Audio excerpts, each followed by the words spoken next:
بسم اللہ الرحمن الرحیم۔ السلام علیکم معزز طلباء کرام، آپ سب کیسے ہیں؟ آج ہم مؤطا امام محمد کے سبق نمبر 147 کو پڑھیں گے۔ آج کے ہمارے سبق کا عنوان ہے محرم کا نکاح کرنا کیسا۔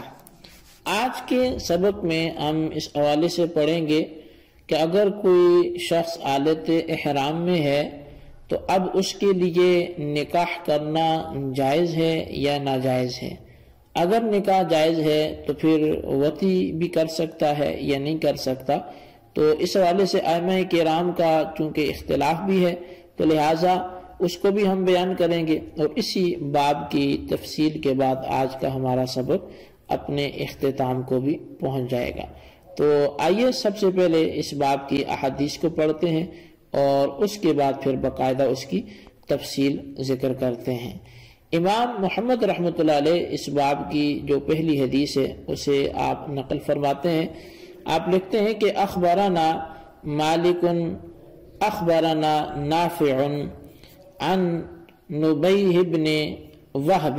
اخی عبد اللہ ان عمر بن عبید اللہ ارسل الى ابان بن عثمان وابان امیر المدینة وهما محرمان قال عمر انی اردت ان انکح طلحة بن عمر ابنة شیبة بن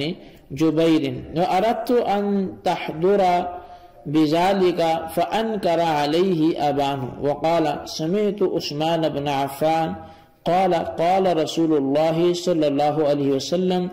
لا ينكح المحرم ولا يخطب ولا ينكح۔ امام محمد رحمۃ اللہ علیہ اس باب کی پہلی حدیث امام مالک کے حوالے سے ذکر کرتے ہیں کہ امام مالک نے ہمیں خبر دی کہ ہمیں نافع نے عبداللہ کے بھائی نبی بن وہب جو ہیں نبی بن وہب ان سے خبر دی کہ عمر بن عبید اللہ نے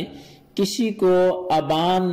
امیر مدینہ کی طرف بھیجا جبکہ یہ دونوں محرم تھے۔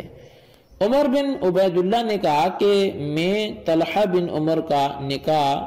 شیبہ بن جبیر کی بیٹی سے کرنا چاہتا ہوں اور میری خواہش ہے کہ تم بھی اس میں شرکت کرو۔ تو ابان نے اس سے انکار کر دی اور کہا کہ میں نے حضرت عثمان بن عفان رضی اللہ عنہ سے سنا ہے کہ انہوں نے فرمایا کہ نبی علیہ السلام نے ارشاد فرمایا محرم نہ خود اپنا نکاح کرے، نہ دوسرے کا نکاح کرے، اور نہ ہی نکاح کا پیغام بھیجے۔ اخبرنا مالک حدثنا نافع ان ابن عمر رضی اللہ عنہما كان يقول لا ينكح المحرم ولا يخطب على نفسه ولا على غيره۔ امام مالک نے امام محمد فرماتے کہ ہمیں خبر دی کہ حضرت نافع نے ہمیں بتایا کہ حضرت عبداللہ بن عمر رضی اللہ عنہما فرمایا کرتے تھے کہ محرم نہ تو نکاح کرے اور نہ اپنے نکاح کا پیغام بھیجے اور نہ ہی دوسرے کے نکاح کا پیغام بھیجے۔ اخبرنا مالک حدثنا غطفان بن طریف اخبرہ ان اباہ طریفا تزوج وهو محرم فرد عمر بن الخطاب رضی اللہ عنہ نکاحہ۔ امام محمد رحمۃ اللہ علیہ امام مالک سے روایت کرتے ہیں کہ ہمیں امام مالک نے خبر دی کہ غطفان بن طریف نے ہمیں اپنے والد کے متعلق بتایا کہ انہوں نے حالت احرام میں شادی کی تو حضرت عمر بن خطاب رضی اللہ عنہ نے اس کو باطل کر دیا۔ امام محمد کہتے ہیں کہ حالت احرام میں نکاح کرنے کے بارے میں اختلاف آیا ہے۔ اہل مدینہ اسے باطل قرار دیتے ہیں اور اہل مکہ و عراق اس کے جواز کی قائل ہیں۔ حضرت عبداللہ بن عباس رضی اللہ عنہما سے مروی ہے کہ وہ اس حوالے سے آپ نے نبی اکرم صلی اللہ علیہ وسلم کا فعل بیان کیا ہے، لیکن وہ فرماتے ہیں کہ نبی علیہ السلام نے حضرت میمونہ بنت حارث سے شادی کی اور آپ اس وقت احرام میں تھے، یعنی اس عبارت کو بھی ساتھ ساتھ پڑھ لیتے ہیں کہ قال محمد قد جاء فی ھذا اختلاف فابطل اہل المدینۃ نکاح المحرم واجاز اہل مکہ واہل العراق نکاحہ وروى عبد الله بن عباس ان رسول الله صلی اللہ علیہ وسلم تزوج میمونة بنت الحارث وهو محرم. اچھا اب یہاں تک تو ہم نے ترجمہ بھی کر لیا، پہلے آگے عبارت پوری کرتے ہیں پھر اس کا ترجمہ. فلا نعلم احدا ينبغي ان يكون اعلم بتزوج رسول الله صلی اللہ علیہ وسلم میمونة من ابن عباس رضی اللہ عنہما وهو ابن اختها فلا نرى بتزوج المحرم بأسا ولكن لا يقبل ولا يمس حتى يحل وهو قول ابي حنیفہ رحمۃ اللہ علیہ والعامة من فقهائنا.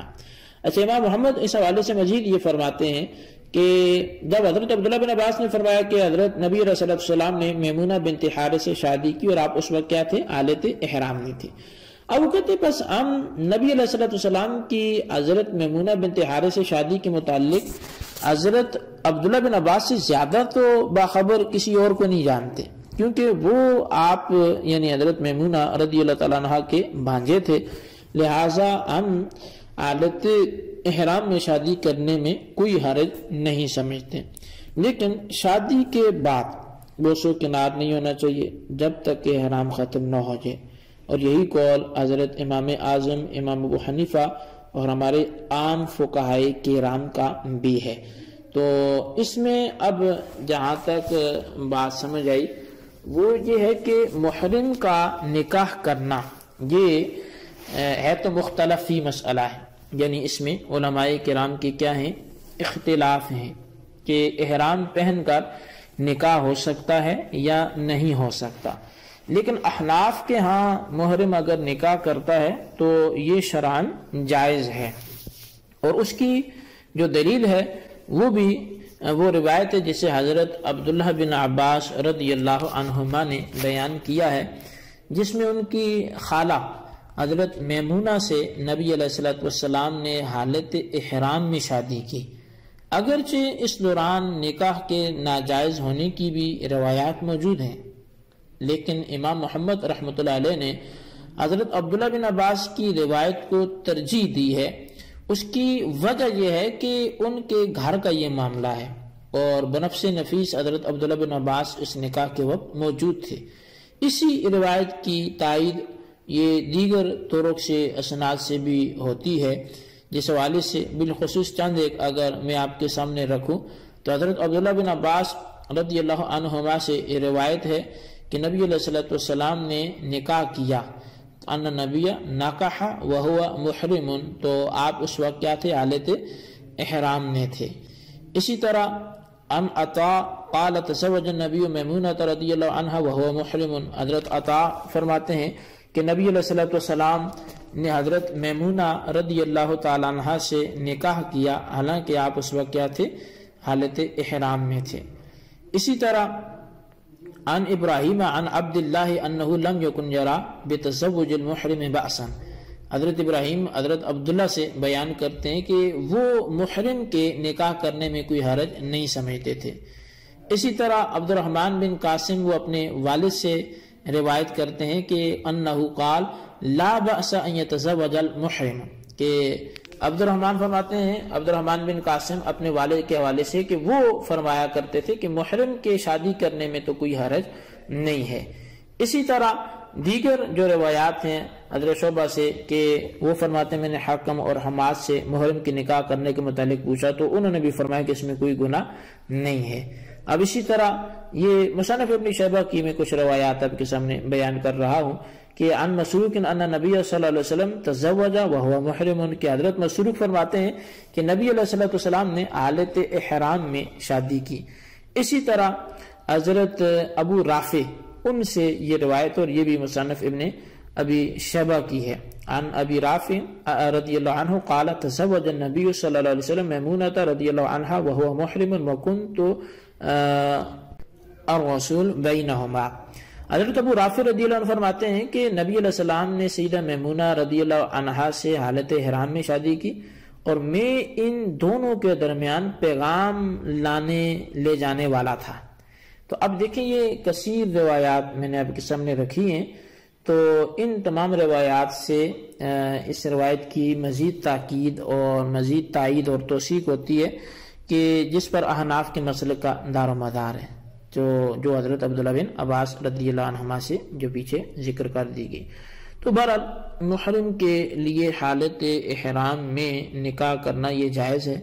رہا یہ اعتراض کہ پھر ان روایات کا کیا جواب ہوگا، ان روایات کا کہ جن میں نکاح جو ہے وہ محرم کی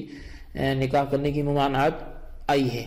تو ان کے جواب کے والے سے یہ ہے کہ وہاں لفظ نکاح سے مراد بھی ہے وہ وطی ہے، ہم بستری ہے، جماع ہے، یعنی دوران احرام محرم اپنی بیوی سے ہم بستری نہیں کر سکتا، اور لفظ نکاح ہم بستری کے معنی میں مشتمل بھی ہے۔ قرآن کریم میں لا تنکحوا ما نکح آباؤکم من النساء، کہ جن عورتوں سے تمہارے باپوں نے نکاح یعنی وطی کی ہے تو ان سے تمہارا نکاح ہرگز درست نہیں ہے۔ تو یہاں بھی یہ لفظ شادی کرنے کے معنی میں نہیں ہے، کیونکہ کسی کا باپ اگر اپنی لونڈی سے ہم بستری کرتا ہے تو اس سے اس مالک کا بیٹا نکاح نہیں کر سکتا، حالانکہ لونڈی سے نکاح کی ضرورت ہی نہیں ہے۔ اسی طرح وطی حلال اور حرام دونوں کا یہی حکم ہے، اور نور الانوار میں جہاں حقیقت اور مجاز کی بحث ہے تو وہاں پر النکاح فی الاصل الضم کہ وہو انما یکون بالوطی، کہ نکاح کا جو لغوی معنی بیان کیا ہے وہ ملنا، یعنی یہ اس کا لغوی معنی بیان کیا ہے کہ لغت کے اعتبار سے نکاح کا جو معنی ہے وہ ملنے کا نام ہے، اور ملنا کس سے ہوتا ہے، کہا وہ وطی سے ہوتا ہے۔ تو لہٰذا اب مذکورہ احادیث میں لفظ نکاح سے مراد وہ ہم بستری کرنا ہے، محض عقد کے لیے یہ استعمال نہیں ہے، اس لیے عقد کے لیے شادی کرنا جائز اور ہم بستری وغیرہ کی ممانعت ہے، جیسا کہ امام محمد رحمۃ اللہ علیہ نے بھی فرمایا ہے کہ بوس و کنار احرام کھولنے کے بعد کرنا جائز ہے، البتہ اگر کوئی عقد نکاح کرتا ہے، پیغام نکاح بھیجتا ہے، یا پھر وہ صرف رخصتی کر لیتا ہے لیکن جو وطی وغیرہ ہے جماع وغیرہ نہیں کرتا، تو اس میں پھر کوئی حرج نہیں ہے، حالت احرام میں بھی یہ کام ہو سکتا ہے۔ تو اللہ تبارک و تعالیٰ سے دعا کرتے ہیں جو ہم نے پڑھا سنا اسے یاد رکھنے کی توفیق نصیب فرمائے۔ آج کے سبق کو اسی پر اختتام کرتے ہیں، آمین بجاہ النبی الامین صلی اللہ علیہ وسلم۔